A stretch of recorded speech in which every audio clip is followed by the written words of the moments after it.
Welcome to Daily Wisdom, Walking the Path with the Buddha, a podcast shared by David Roylance. This podcast is dedicated to guiding you to completely eliminate the discontent mind and the suffering it causes by attaining enlightenment.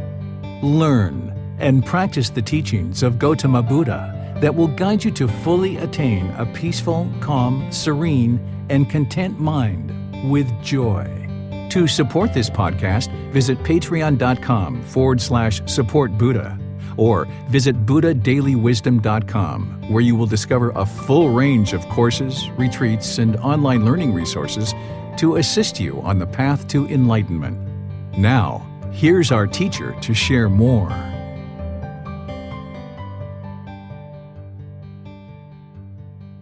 Sawadee Kap.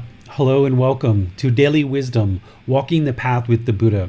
Today we're in Chapter 10 of the book, Developing a Life Practice, The Path That Leads to Enlightenment.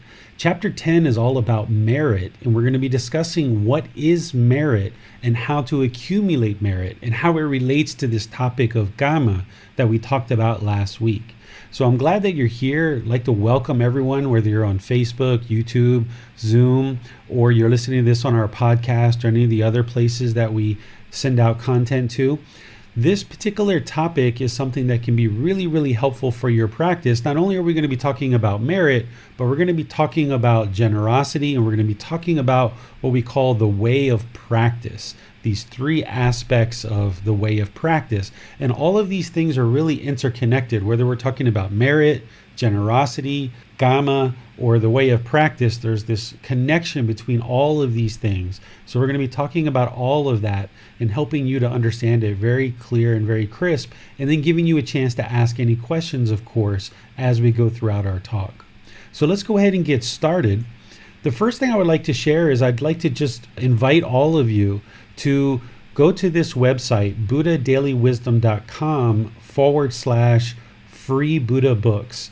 There's been a new release of the book that we're using for our classes, and I was going to wait until the end of the group learning program to release it and start doing classes with that book, but there's some really good content that has been added. There's over 80 new pages to the book, and I would like to just invite all of you guys to download it.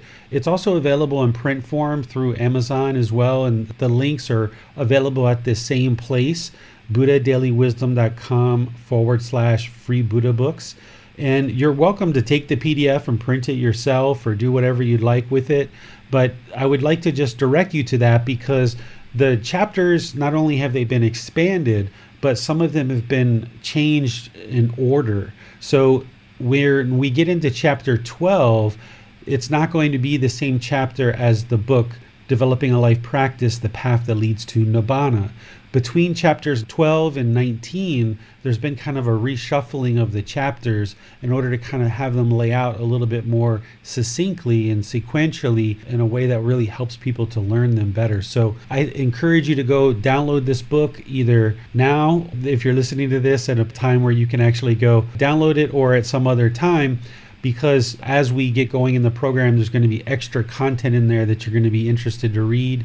And like I mentioned, the chapters are going to be reordered, so you might get a bit confused if you're using the old book. With that said, let's talk about our topic today, which is merit. The way to understand merit is to understand it through Kamma.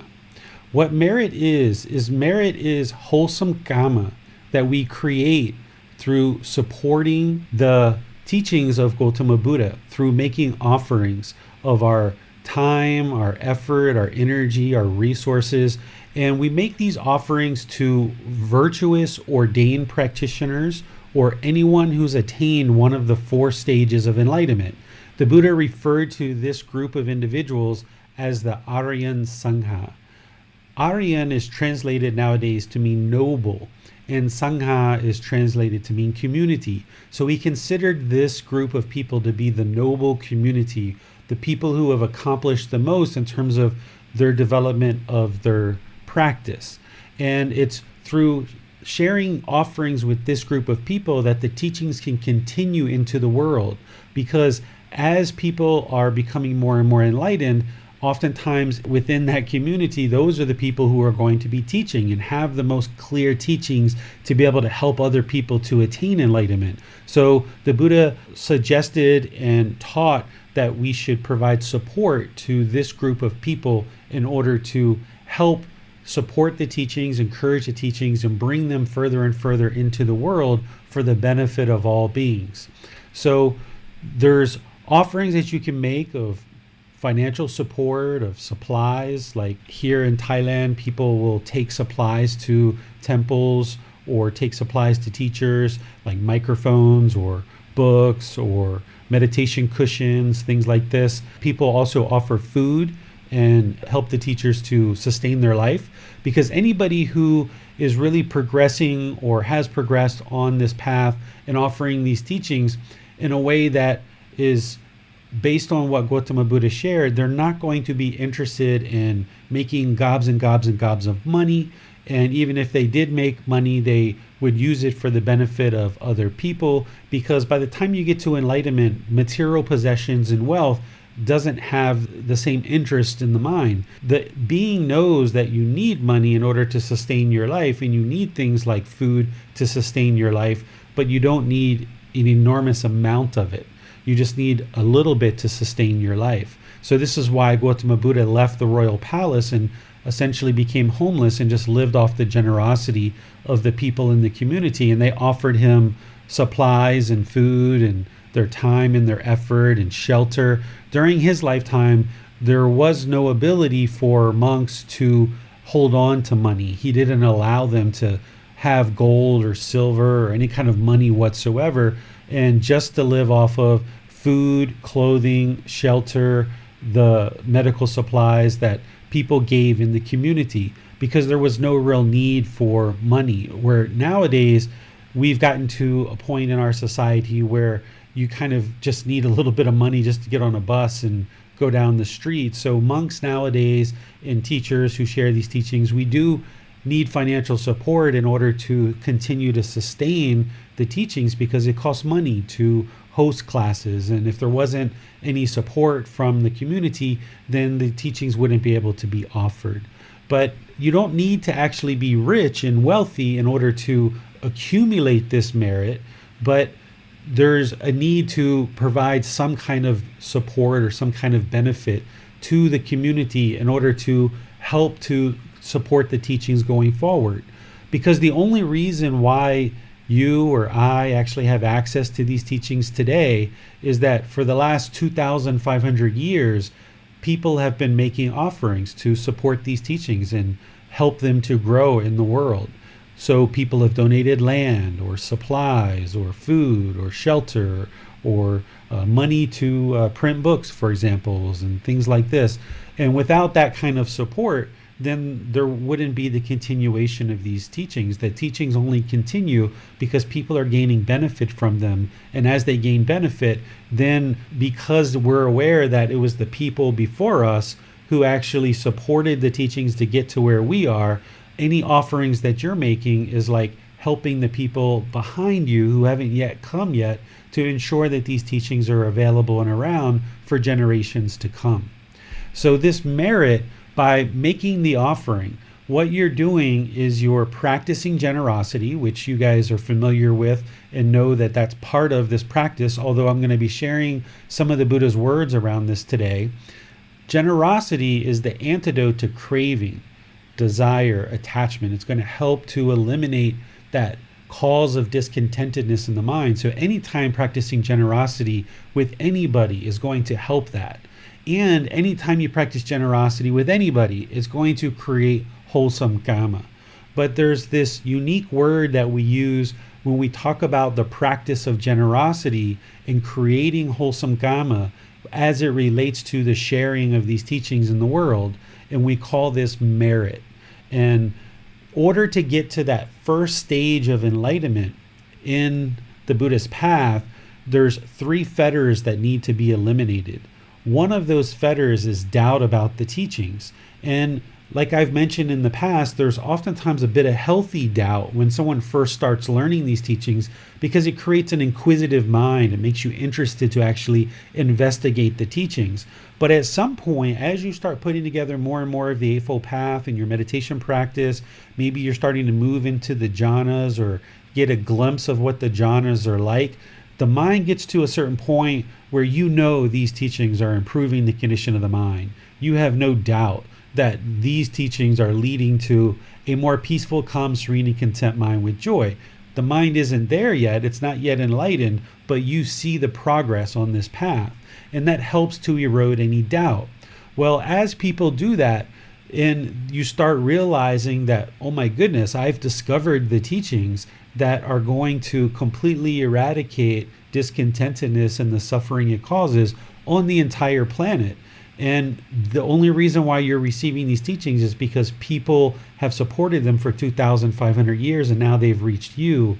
So as a way to help eliminate any doubt, eliminate craving, desire, attachment, practice generosity, build this wholesome Kamma, and create merit, making offerings to teachers and monks and temples and beneficial organizations that are sharing these teachings into the world in a way that's helping others.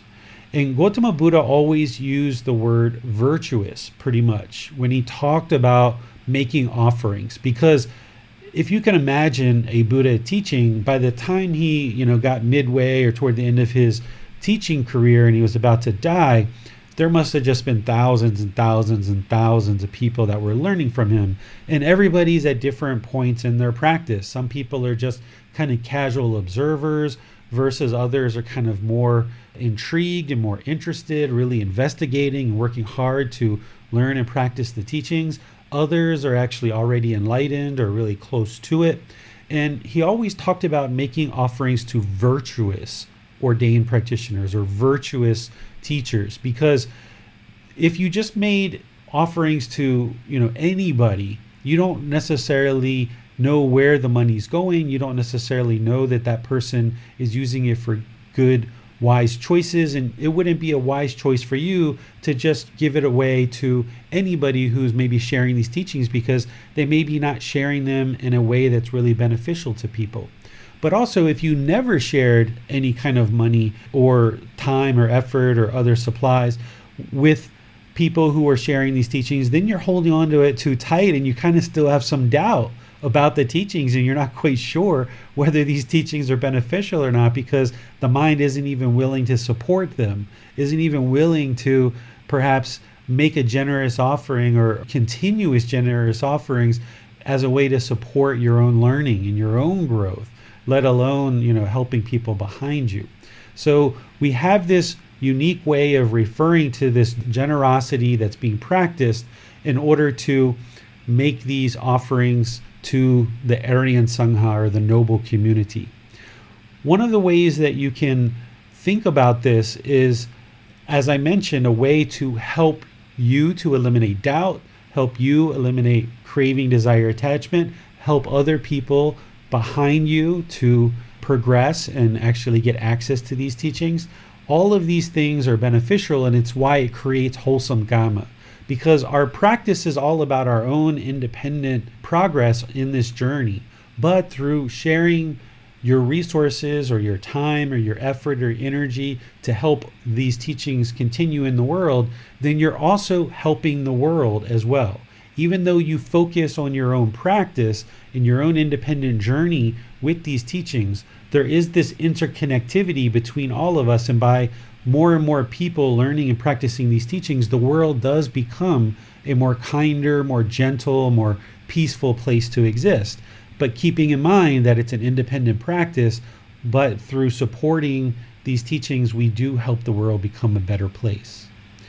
So let me pause here and see if you guys have any questions about merit or any of the other things that we've been talking about so far before we go further in our discussion.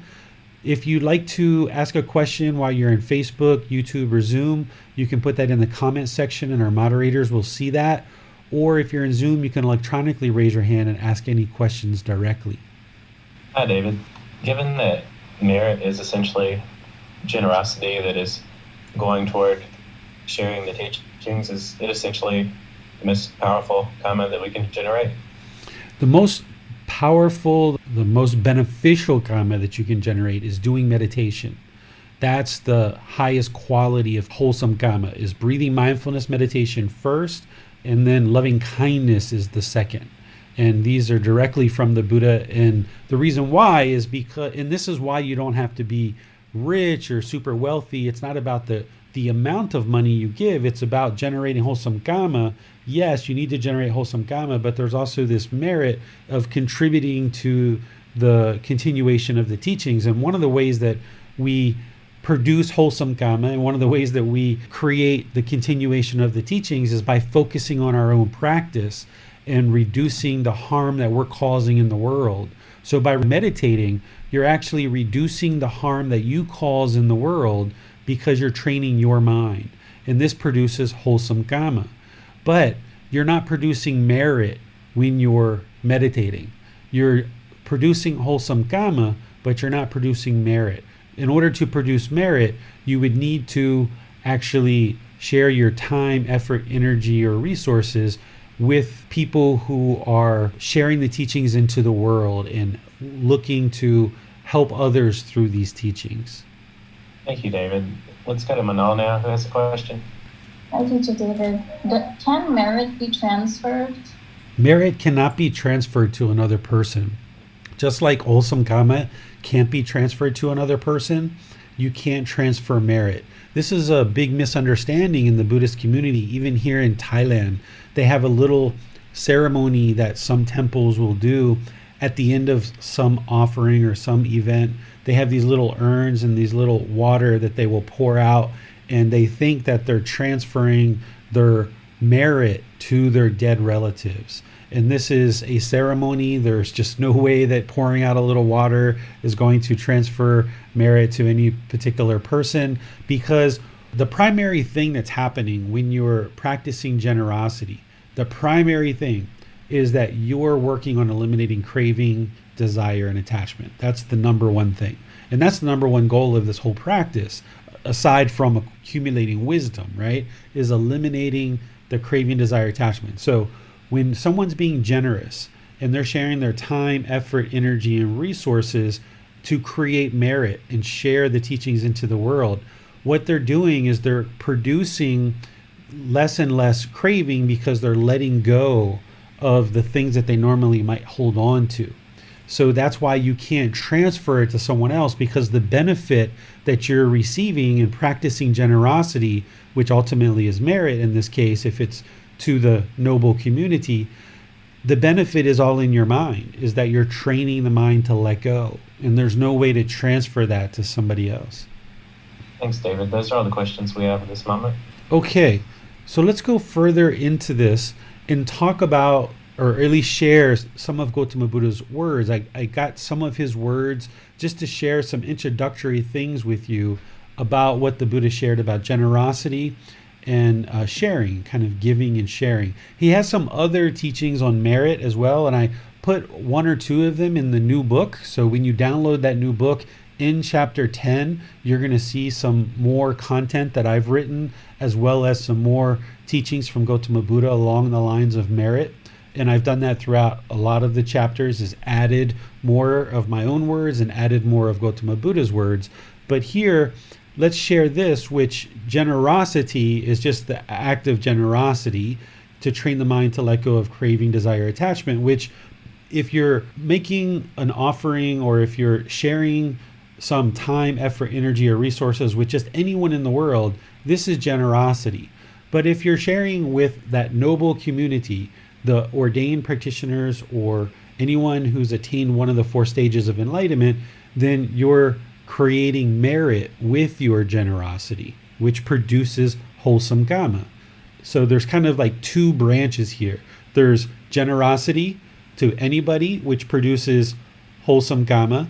And then there's generosity, which produces merit, which produces wholesome karma, right? And it just depends on who you're actually sharing with and who you're being generous with.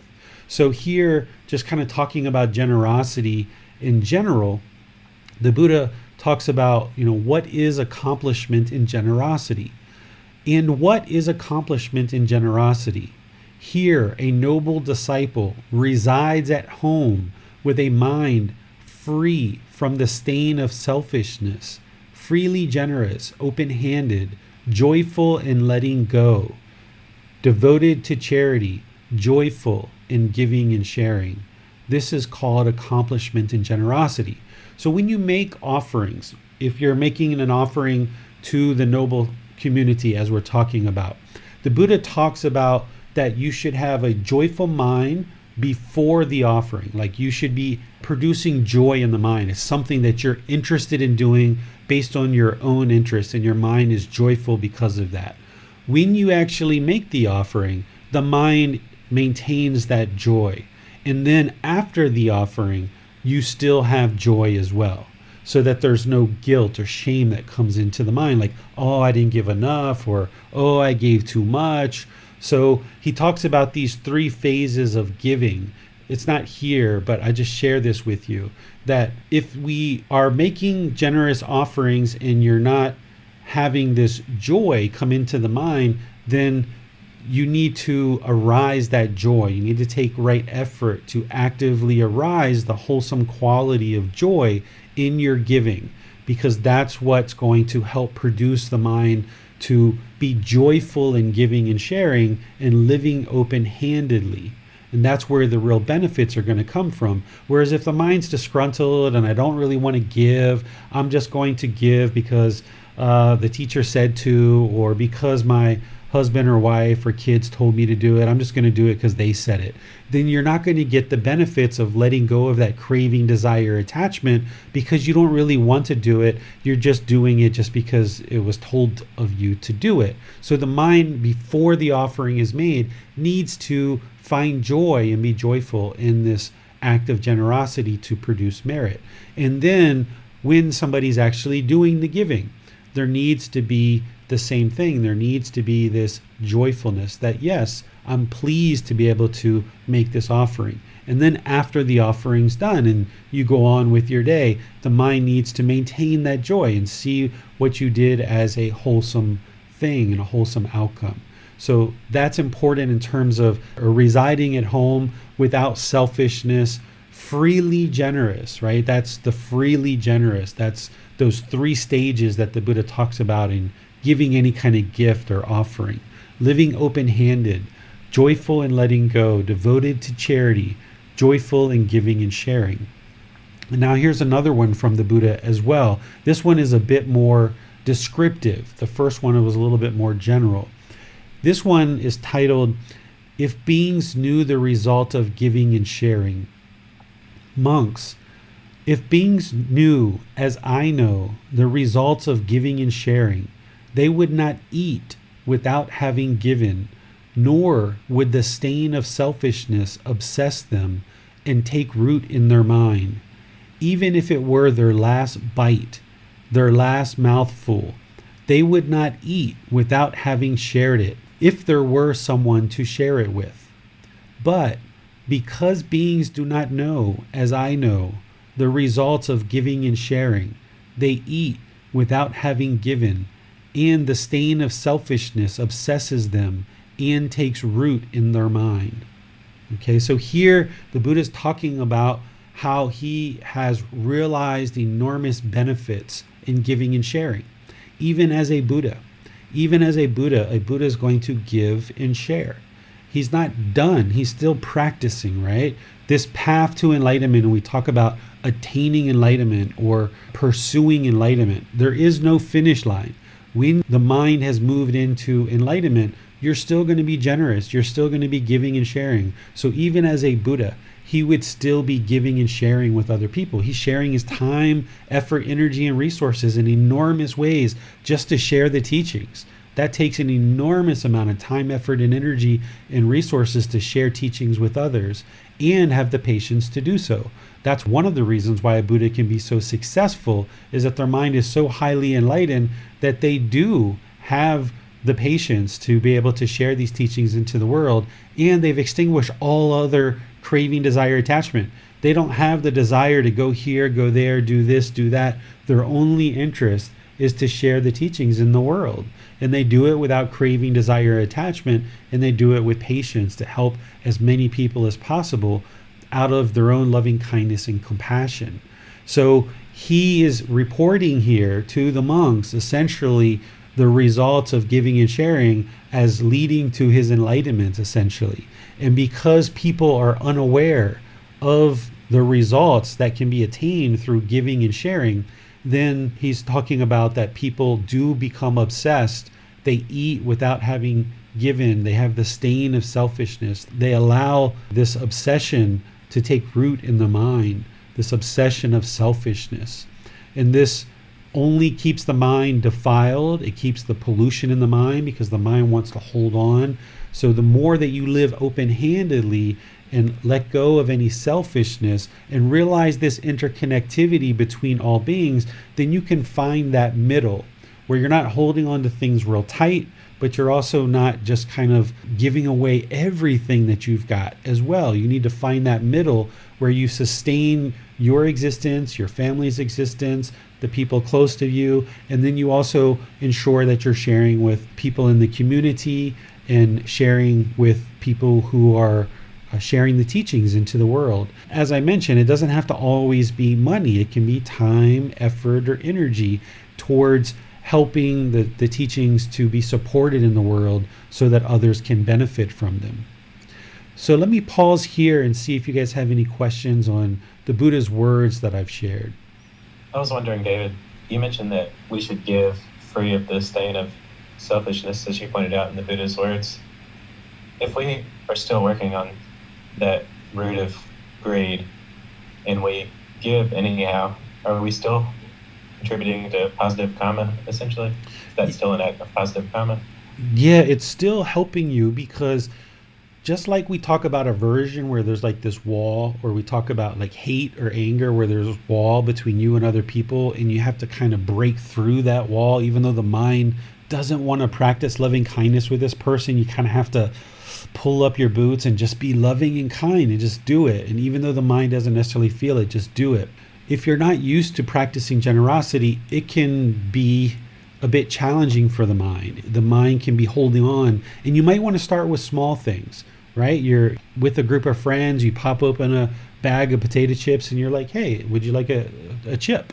And you just kind of get used to sharing food when you're around other people. Or you get used to sharing when you go into a restaurant and you have your family at a table. Maybe you share some of your food with your family at a table, someone who's really close to you and it's really easy for you to practice generosity with. And then as you do those more and more, then it becomes easier and easier for you to share with others that maybe aren't close to you and people that haven't necessarily been part of your life. But if you're learning these teachings from anybody, then that person is putting in an enormous amount of time, effort, energy, and resources to share the teachings with you. And the best way to help you with your craving, desire, attachment, and to help whoever's sharing the teachings with you to be able to meet the goals that they have and the needs that they have in order to share the teachings would be to make regular and continuous offerings. It's not just something you do once a year or twice a year. You got to get used to practicing merit regularly to be generous and practice merit, but also practicing generosity in general with everybody around you. You just have to get used to always sharing and sharing and sharing, where the mind isn't interested to hold on to anything. So while the goal and while we receive the greatest benefits in generosity by giving with a mind free of craving, even if we do still have some level of craving, giving can help us reach that level where we eliminate craving, essentially. Yeah, you're not going to be a enormous giver from the beginning, especially depending on what conditioning you have in your mind as you grew up in the world, depending on how you look at things. I know in my family, when I was growing up, I was taught to never give anybody anything. You know, that was kind of like what we were taught growing up. I mean, we were taught to share amongst ourselves, but in terms of like giving money or giving supplies to other people, that wasn't really promoted in our family. And we were kind of look down upon situations where we needed to give to others. We're like, well, can't that person take care of themselves? Why do I have to give to them? So I grew up with a lot of conditioning of not giving and not sharing in terms of outside of our immediate family. And even inside of our family, because we weren't sharing externally with other people, inside of our family, even though we were kind of told to share, it didn't really come easy. I remember times when I was young, my mom would go to the store and buy all kinds of groceries, and right away, we would find the things that we like Oreo cookies or snack cakes, and we would hide them from each other. Like my sister and I, we would have our little hiding spots so that it was only for me or only for her. So even though we were taught to share, we didn't really do it because it wasn't really understood why. We weren't really understanding why. So not only do we have conditioning a lot of times from our family in terms of that, but also we have this conditioning depending on which environments and which communities you grew up in terms of traditions and teachings like this. There's some communities that their only interest is to kind of promote and build wealth within their community, to build buildings and do things. And there's even certain people who accumulate a lot of wealth just for sharing teachings in the world, these multimillionaires who are sharing certain teachings into the world, and it becomes everybody giving money to that one person, and then this person becomes super rich and super wealthy rather than actually helping others with that money. But in the Buddhist tradition, anybody who's sharing these teachings, you shouldn't see them wearing Rolex watches, and they shouldn't even have any Rolex watches. Not that they're a bad person or wrong, but anyone who's close to enlightenment or enlightened, they're not going to find any value in having a Rolex watch versus a Timex watch. They're just would be interested in telling the time. It doesn't matter the brand. And this is why the monks wear very simple, very basic clothing. This is why you see people who are sharing these teachings will oftentimes just wear very basic, very simple clothing, because when people are supporting the teachings, they're supporting the teachings. And sure, the teacher is going to need to buy some food, buy some clothes, take care of their living arrangements and things like that. But if there's any extra money, what you'll oftentimes see people doing is putting money into books or other charitable projects. So even though they might be servicing, say, 5,000 or 10,000 people, if there's a lot of money coming in, that teacher will use a little bit of it for their own life and sustaining their own life. But if there's anything left, then they will find ways to use that in the community and helping others. It won't be an accumulation of money in their bank account, because as I mentioned, during the lifetime of the Buddha, the monks didn't even have money. And even nowadays, a lot of the monks who are practicing really well, they will have somebody else take care of their money. They won't actually hold money much themselves. So for me, because I'm a household practitioner and a teacher, yeah, I have a bank account, but it's nowhere near where it was when I was in business. But if I thought that having all that money that I had when I was a businessman was going to lead to something beneficial, I would have stayed being a business person and making all the gobs and gobs of money that I did. But by living off a very minimal amount of money, you actually significantly attend to your needs rather than what you want. You just take care of the things that you need and live in the present moment. You no longer assign any prestige, or you no longer gain any excitement or happiness if your bank account has one balance or it has another balance. It doesn't matter what's in the bank account. What matters is that your mind is peaceful, calm, serene, and content with joy. So the offerings that come in from various people who are supporting a teacher, you should notice that that person isn't living in a lap of luxury, that they're instead just using a little bit of that money to sustain their life. And then if there's any left over, they might find ways to benefit others through the offerings that have come in. It seems, David, that most of us across cultures and traditions have been told about giving and encouraged to give for the benefit of others, essentially. But it seems like what the Buddha is really pointing out is not only are we benefiting others through giving, but we're also benefiting ourselves in our own mind. And that seems like a very important point. Yes, and that's why there needs to be continuous offerings. If you just made an offering once a year at a temple or once a year to your teacher, it doesn't have the same effect as if you made continuous offerings throughout the month or throughout a certain period of time. That act of giving continuously helps train the mind better than if you just kind of made one offering a year or once every 6 months. So this is why the Buddha would walk down the street every day, and he would just walk. And then every day there's people who are giving food. And they have that here today in Thailand. Whereas if you're here in Thailand and you go out in the morning, you'll see that the monks just walk down the street and they just carry a bowl. And there'll be people who come out of their businesses, they come out of their houses, and every single day they give a little bit of sticky rice or a bottle of water or a little bit of curry or something like this, like 50 cents or $1, $2. Some people make much larger offerings. Usually they'll go into the temple to do that. But there's people who just make offerings every single day in order to practice generosity and get used to letting go. And that's producing merit, of course. But then also what you'll notice is that because the Thais do that, because they practice producing merit, also if you go to a Thai restaurant, oftentimes after you eat, free fruit comes out. You didn't order anything, it just shows up. Because Thais are very generous with their time, effort, energy, and resources, because they're used to practicing generosity and producing merit with the monks, it also moves into and it influences their day-to-day decisions when they're interacting with people as well. So because you may not live in a community where you can go out on the street and give food to a monk or something like that, you can still create wholesome Kamma by practicing generosity through sharing with your friends and your family and things like that. And I'm pretty sure that most of you guys know that you're welcome to send donations to me if you'd like, but that's a personal choice for you. I never ask for that, but I have it set up since students asked a couple of years ago to be able to do that. But when I first started teaching these teachings, again here in Chiang Mai, I didn't have a way for people to make donations to me. In fact, when students would ask me, I was teaching classes here in Chiang Mai for about a good year or so before I moved online.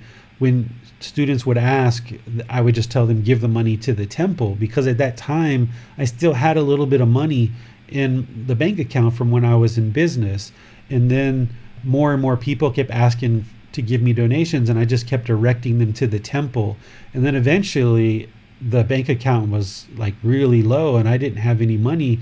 I realized that I was going to need to start accepting donations, or else I wasn't going to be able to sustain my life. So I started to accept some donations here in Chiang Mai.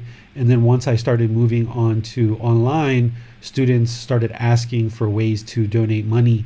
So that's why I set up the PayPal and things like that for people to be able to do that. And you should do that regularly. And it doesn't necessarily have to be with me, but if you would like to make offerings to me, you can. But you should practice generosity regularly with your friends, your family, with your teachers, people who are benefiting your life. Remember, time, effort, energy, and resources as well.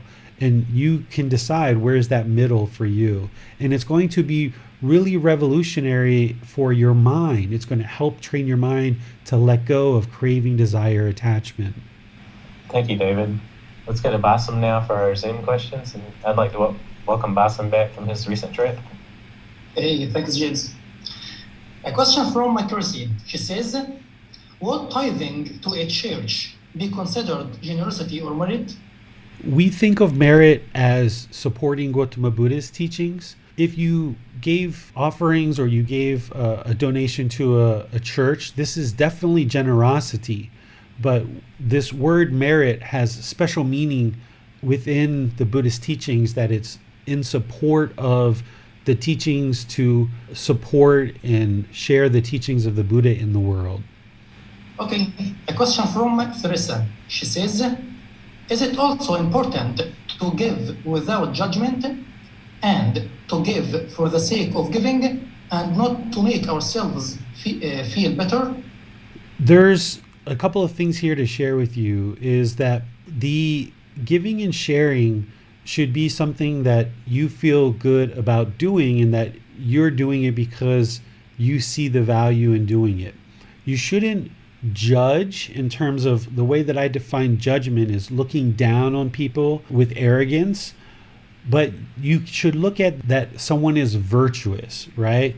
Like, let's just say I taught these classes every once in a while. Let's say that I have this schedule, but I show up late. Every once in a while, or I'm kind of missing classes here or there. Let's say I'm showing up drunk or intoxicated. Even if I'm sharing Buddhist teachings, this isn't a virtuous teacher, right? Who's doing this? If they're showing up intoxicated, if they're not being diligent in terms of showing up for class and having schedules and having books and having things that can be given to people to help them learn and grow. Maybe you ask a question and like 3 weeks later, the person gets back to you about the answer to the question. So it's not looking down on somebody or judging them to say this person's practice isn't to the point where I feel I should support this because they're not yet at a point where they would be considered virtuous. They're not practicing good moral conduct, which we're going to get into next. So you should look for people who are virtuous and share your offerings with them, because those people have built up their practice to a point where they're in a position to help wider and wider audiences of people. So by making your offering to virtuous practitioners and teachers and monks and female ordained practitioners, by making your offerings to them, it's going to be put to better use than, say, someone who's showing up drunk to class, because obviously they are using money to support their habit of using intoxicants, so you wouldn't be interested in having your money go to that. So you should look for virtuous practitioners, which are practicing good moral conduct, but never in terms of judging whether someone's good or bad or looking down on anyone with arrogance.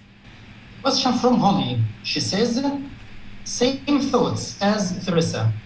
If giving is based on genuine generosity, but then the person shows their gratitude, and that makes you feel good about giving, and that makes you want to give more, isn't there a risk of giving for that good feeling or for ego? How would one counter this? Is giving anonymously is a good idea? That's where your mindfulness comes into play, Holly, is that if you're aware that you're only giving because it makes you feel pleasant feelings, and then when you're not giving, the feelings go away, or if you're giving because of ego and you want everybody to know you're giving, then with your own awareness of mind and observing that, you have to cut that off and know that you're giving because it's a good thing to do to train your mind to let go and to let go of craving, desire, attachment. Know that you're making a wise decision in terms of sharing it with someone who's virtuous. But I'm sure that when you first start practicing, that you are going to notice some pleasant feelings arising due to making an offering, or you might feel the ego coming in, that pride or that arrogance coming in because of the offering. And where you see that, you've got to cut it off. Just like if you were proud because you got a new car and you parked it in your driveway and your neighbors were gawking at it, you've got to have awareness of that and cut that off. Just like as if you make an offering, you've got to be unaffected by that as well. Thanks, teacher. No more questions for now. Yeah, it comes down to your own practice with that. And one of the things that I used to do when I was a business person in America is I used to give offerings regularly to the local temple. And a lot of the students would put money together, and then I would put money in as well. We would give offerings, $1,000 or more every month to the temple. I wasn't even going to that temple or benefiting from it at all. I just felt like it was a good thing to do, is to share some money with the community, because the community was coming into the business and using the business. And even before I even understood how generosity was improving the condition of the mind, I just felt like it was a beneficial thing to give money and help the local community through supporting the temple. And then I also used my time, effort, and energy back then as well. And during those times, I had a whole lot of money because I was a business person. So I tended to share a lot of money. And I did share time, effort, and energy as well. And then as I transitioned and I stopped being a business person, and now I don't really have any money, but I have all this time. So I share enormous amounts of my time putting together these books and these classes and spending one-on-one time with students and all the different things that I do to share these teachings into the world. So I share a lot of time, effort, and energy with people. So you've got to find that middle, and it's not always going to be the same. When I was a business person, the middle for me was, I could afford to give, several $100s of my own money plus the students' money to the local temple. And then I could also afford to take my employees. I would pay my employees to go places and do massages for people for free.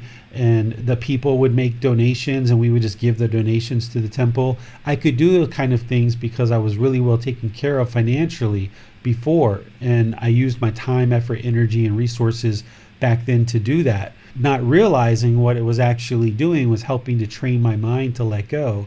Where now, using time, effort, energy, and resources, still practicing generosity, being as generous as possible in terms of creating the Facebook group and videos and podcasts and all the different things.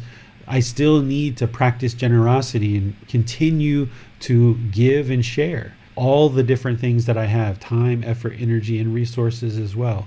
So it can really revolutionize your mind in terms of training the mind to let go of any craving, desire, or attachment. So let's talk about the way of practice, because all of what we've been talking about so far leads into what we call the way of practice. And this is generosity, moral conduct, and meditation. This is essentially your way of practice. You know that the Buddhist teachings has kind of like this plethora of teachings, and then they're kind of grouped and organized in different ways depending on what it is that the Buddha was talking about. So here, this particular grouping of his teachings, we call the way of practice. And this is how we actually practice in terms of our own individual practice and how these teachings get sustained in the world for all the benefit of all beings. It all starts with generosity. If there wasn't generosity, if there wasn't people for the last 2,500 years that were willing to spend their time, effort, energy, and resources to support these teachings, then they wouldn't have continued, because there is no centralized organization that collects all these teachings and shares them out into the world. It's just a kind of a loose group of people that are all doing their own individual things, and different communities surround different teachers and then practicing generosity. The teacher should be practicing generosity to give their time, effort, energy, and resources, and they're giving out into the world. And then the students and people who are learning and benefiting from their teaching are also sharing their time, effort, energy, and resources. And as a community, we're all building this knowledge and this wisdom to be able to help more and more people to attain enlightenment. So without generosity from the teacher and from the students, nothing else happens. It all has to start with generosity. And the way that you can think about generosity is a readiness of taking action to frequently give something more than is strictly necessary, like time, effort, or financial support. So generosity, no one's ever going to tell you in this practice to do something to practice generosity. It has to be initiated from your own free will. But this is how you can think about generosity in general, but then also directed towards any teachers who are sharing the teachings into the world, is having a readiness or a willingness to take action to frequently give and share your time, effort, or financial support. With that generosity of the teacher being willing to share their time, effort, energy, and resources, and the community of students to share their time, effort, energy, and resources, then one of the things that is being taught is moral conduct or virtuous behavior. This is that moral conduct part of the Eightfold Path: right speech, right action, and right livelihood. By learning moral conduct and improving your speech, your action, and your livelihood, that's going to improve your practice, your life practice, to develop your practice further and further and closer to enlightenment. And then as part of that, there's this meditation or this mental discipline that comes along with that upper part of the Eightfold Path, specifically right concentration.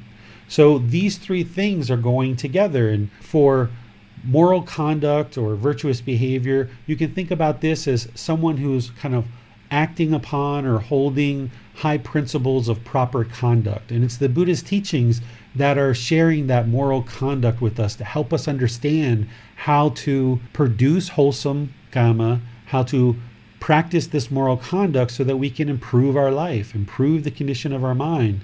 And without those teachings, we wouldn't be able to actually improve the condition of the mind or the condition of our life. And then that meditation of that technique, that active, purposeful, dedicated practice of training the mind in a purposeful training session, that's something that we teach as part of this program. Without all three of these things together, a person wouldn't be able to attain enlightenment. They would need to practice generosity as a way of letting go and training the mind to let go. They would need to support the teachings and share the teachings in order to help erode any doubt that they have about the teachings, help to lift the mind up and be more joyful. Then there needs to be this moral conduct that we practice in the world. And then there's this mental discipline or this meditation. The Buddha never taught it this way that I'm about to explain, but I will share this with you guys in terms of the natural law of Kamma. With all of this starting with generosity, with people being willing to give and share and help each other, and this moral conduct and this meditation being taught in the world, by improving one's moral conduct and by learning the meditation techniques, training the mind and improving your life, you're actually practicing in the world better. And what you'll see over the course of 2, 3, 5, 6 years is because your moral conduct's better, because you understand these teachings and you're meditating, you'll actually see that your ability to actually earn money is actually going to improve. Whereas if you didn't understand right speech and you didn't understand right action and you didn't understand right livelihood as part of moral conduct, then you're going to really struggle in life to actually produce any kind of income or any kind of life-sustaining money or financial support to support your own life. Without meditation and training the mind in meditation, you would also find it very difficult in your personal and professional relationships. And you probably have experienced that in the past.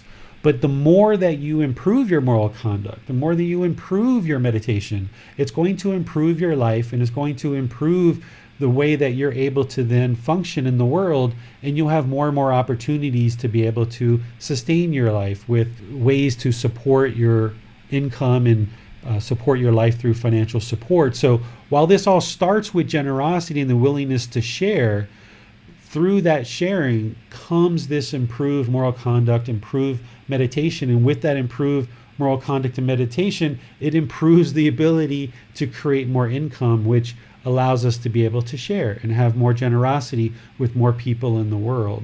So this is almost like a cyclical effect that without one, then the others don't happen. So I talked recently about like a log jam.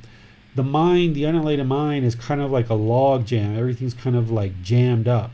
And you got to start pulling out these logs in order for everything to shuffle and shift. And it's that act of generosity of some teacher choosing that, okay, I'm going to share my time, effort, and energy and resources to start sharing these teachings with people. And I started doing that whenever I did. And as I started doing that, more and more and more people started to gather. And the more that I've been teaching, the more generous I've needed to be, the more time and effort and energy and resources that I've put into sharing. But then also that's attracted more people who are willing to then make offerings and support the work that I'm doing. And then through sharing those teachings, people are learning moral conduct, which is improving their life and their personal and professional relationships. They're learning meditation along with a lot of other teachings that we share in these programs. And then because the students are seeing the benefit in their life and in their life practice from this, that says, okay, I'm on the right path. I'm learning something that's the truth. This teacher is really benefiting me. So let me be generous and share. And this whole cycle just continues to flow. It's the natural law of Kamma. And that's the way of practice. This is the way that we bring the teachings into the world. This is the way that we bring the teachings into our mind, and we improve the condition of the mind and the condition of our life. Without these three things, this log jam is just going to stay jammed up. The world's just going to be a darker and darker, more and more miserable place because nobody's willing to share, nobody's willing to improve their moral conduct, and nobody's meditating. And the world just becomes a darker and darker place. So as a conscious community of practitioners, we have to be the ones who are moving the logs and starting to break up this log jam by starting with the generosity and making sure that we're sharing our time, effort, energy, and resources. And for you guys to be able to learn these teachings, there would have had to have been a teacher that would be willing to do that. So that's why you guys have gathered. That's why you're learning, is because there was a teacher who decided, okay, let me start sharing these teachings into the world. And that's starting to remove the logs and break up this log jam and bring some more light into the world. So you would say, David, that as we work on our way of practice and we develop our way of practice, that we can essentially manifest some positivity into the world and our lives. Yes, so that's what I was mentioning earlier, is that, always and forever, you should always be thinking about your own independent practice and improving your own practice, because this is an independent journey. But at the same time, you should see this interconnectivity that all beings have, that this cause and effect relationship, this causality, this natural law of Kamma, that it's not until we start all truly practicing the teachings, slowly but surely, more and more people, that all this cause and effect starts to improve the world. So while you're working on improving your own practice, the things that you're doing and the choices that you're making in your own practice is helping the world as well. And that's the middle way, is that you don't stay selfish, but you don't just do nothing to help others as well. You find that middle way, and everybody's got to find that middle way if they're interested in attaining enlightenment and getting to this point where the mind's letting go of craving. Otherwise, if everyone's holding on because of craving, desire, attachment, expectations, and wants and clinging, if everyone's holding on real tightly, nothing budges. The logs stay all jammed up. It's not until people start saying, you know what, I can let go of this $5, or I can let go of that $20, or I can let go of some time here. I can spend a little bit of effort here. I can do a little bit of work here. I can help this person over here. And then as we start practicing more and more generosity, it improves the condition of your mind, because your mind's letting go, and you can practice generosity with anyone in the world. But you've also got to make sure that you're sharing and you're practicing generosity with people who are sharing these teachings. Otherwise, the good, wholesome teachings that have led you to understand what it is that you need to understand in order to improve the condition of the mind don't continue for other people. So there needs to be generosity practiced in all directions, but you have to be sure that you find ways to support these teachings in the world as well. So given the law of Kamma, is it fair to say that we in some sense create the world around us or contribute to it in a significant way? Yes, there's the natural laws of existence, but the world that we live in is based on what we've created. If we choose, not to bring these teachings into our communities, then we won't benefit from it. But conversely, if we choose to bring these teachings into our community and we learn them and we practice them, then they're going to improve our life, but it's also going to improve the life of the people around us as well.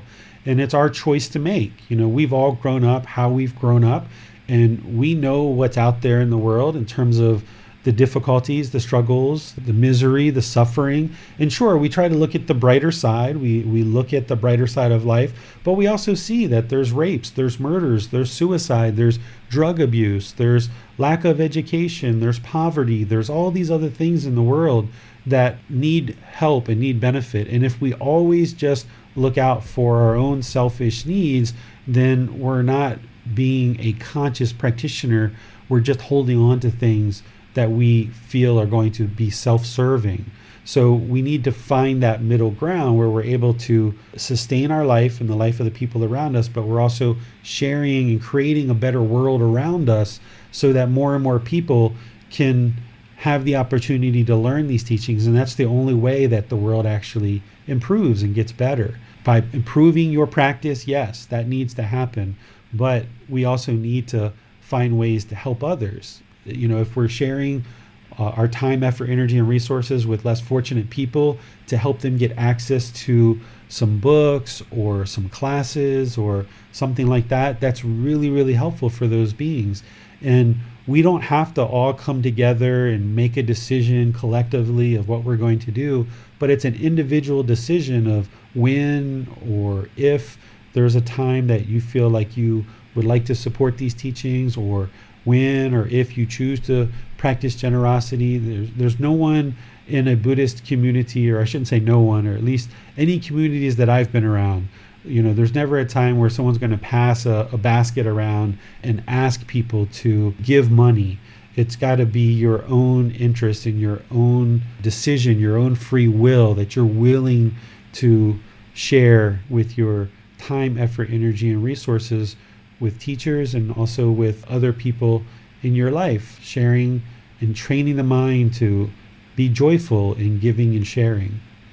And when we look at the three prongs of the way of practice, is it accurate to say that we can't develop anyone independent of the others? For instance, without meditation, we can't develop virtuous behavior or generosity, and without virtuous behavior, we can't really deepen our meditation. Is there that type of relationship existing between them? Absolutely. If someone, all they ever did was meditated, and they went outside and talked harshly to people and aggressively and judgmental to people, their meditation is only going to be able to develop so far. And likewise, if you're trying to improve your moral conduct and you're not meditating, you're only going to be able to get so far with your moral conduct. But what sets all of this into motion is the generosity. Without generosity, nobody's ever going to gain anything. I'm just thinking about my own experience that, at some point I decided, okay, let me spend a year and a half, 2 years to write a book, and let me start giving that away for free, and let me start hanging up signs around the city and inviting people to come in and set up announcements online for people to come study here in Chiang Mai. I didn't have any expectation of wanting or needing anything from anyone. I was just interested in sharing. And like I mentioned, initially, as people kept offering donations, I just directed them to give it to the temples because that wasn't my interest. But had I never taken those steps and all the countless steps since then you guys would have never been able to learn the moral conduct and meditation and all the other things that went with it. So this log jam that the world is in, there needs to be people who decide to start practicing generosity in order to allow these teachings to flourish in the world, or else no one's ever going to be able to improve their moral conduct. No one's ever going to be able to improve their meditation because there's no teachers who are willing to share because they can't sustain their life. They have to go back to the business world. In fact, that's probably what I would have had to have ended up doing had there not have been people that were willing to support me to a certain degree, is I probably would have had to find some other way to sustain my life. There for a good year and a half or so, 2 years, I was working. I was still working and teaching these teachings as well, and doing both at the same time. And then about maybe 8 or 10 months ago, I got to the point where, okay, I could stop working and just focus on this fully.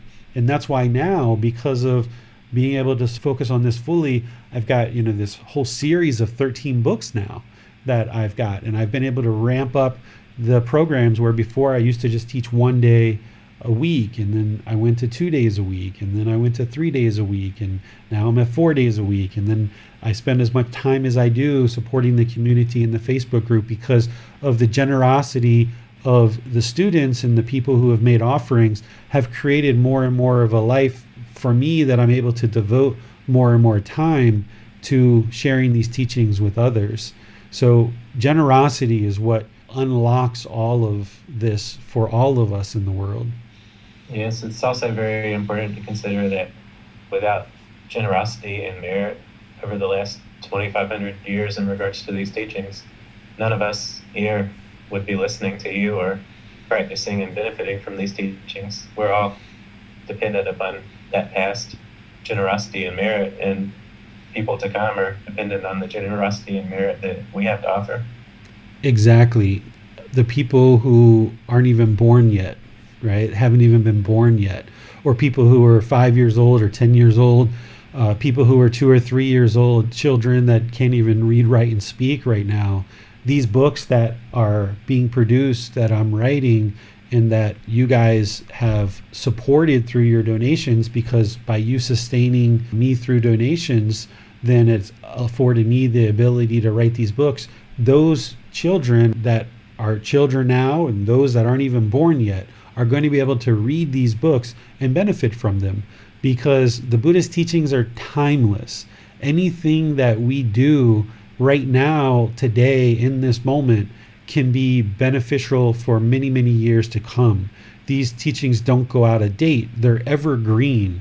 So the one way to think about this is Master Teacher Gotama Buddha, over 2,500 years ago, through his enlightenment, he started a grassroots movement. There was only one person who knew anything about enlightenment when he attained enlightenment.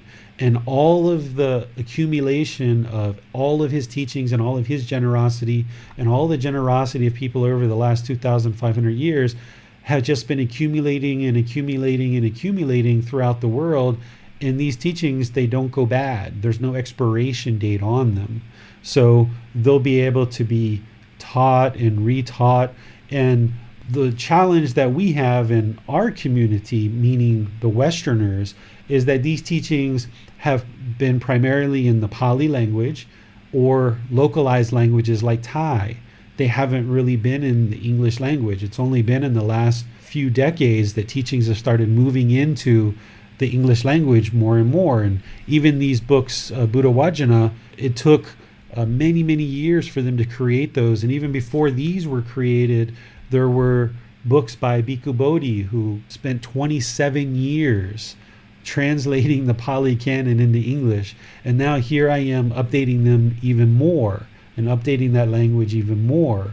So there's just been this accumulation of generosity starting from over 2,500 years ago. And it's because of those people that have done all of that work over the years that we're now in a position that we're building this community and being able to support and encourage and allow more and more people to learn and practice. So any kind of generosity that you practice to produce merit, it's producing wholesome Kamma and beneficial results, because the world's becoming a better and better place the more and more people who learn and practice these teachings. So your offerings and your donations, your time, effort, energy, and resources are going to support all the people that are yet to come, people that haven't even been born yet. And David, with many of our students celebrating Mother's Day today, I wanted to ask you, what did the Buddha have to say about Mother's Day and how we can honor and perhaps be generous to our own mothers? I don't know that Mother's Day existed during the lifetime of the Buddha, but he definitely taught teachings about parents and mothers and fathers. They're very instrumental to the world. And the way that I think about it, it's Mother's Day every day, is that, I teach my son to respect his mother and be polite and be kind every day. And even when I just see the slightest little thing that's off, I let him know and I point it out to him and I share with him, so that he trains his own mind to be loving and kind and respectful to his mom every single day. Here in Thailand, our Mother's Day is August 12th. It's synced up to the Queen's birthday. And on that particular day, what we do is we will go to our mother, we will prepare a bowl of water, and we will pour the water over her feet and over her hands, give her flowers, give her offerings of fruit and food and things like this. We'll get down on our knees and we do what's called klop, or bow, or prostrate to her, and we'll give her some kind words and share some kind words with her, thanking her for her support. Because without mothers, we could say the world doesn't work, right? The world doesn't continue. Not that the world is going to continue, but without mothers, none of us would be here. So mothers are very important. And the Buddha gives a lot of different teachings about taking care of parents and what we should do for our parents that we get into in the Pali Canon in English program. We talk a little bit about it in chapter 15. We talk about it, which is about true love. And in there, we talk about parents a bit. So, we need to respect all people. And we definitely need to respect mothers, not just on Mother's Day, but every day. Consider every day Mother's Day, every day is Father's Day, that we just don't do special things once a year, but we trickle that stuff out throughout the entire year and make sure that we're always being polite, kind, friendly, and respectful. This is one of the things that I think about when I think about generosity, is I think about, we talk about time, effort, energy, and resources, right? And oftentimes when we hear generosity, we think like money and financial support and things like this.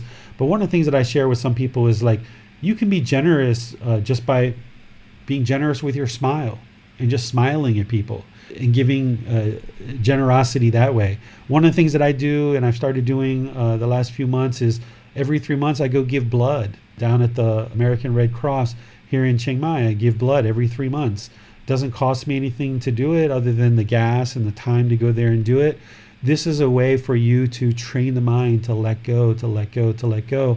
So whether it's, your mother or your father or all the other community members in the world, is always be looking for ways to help others, but always also understand that this is about your practice and training your mind to let go. And there's lots of ways to do that. And giving blood is one way, training the mind to smile, training the mind to give your time, effort, energy, and resources to other people, but then just always finding that middle. Where's the middle for you? And then know that it changes.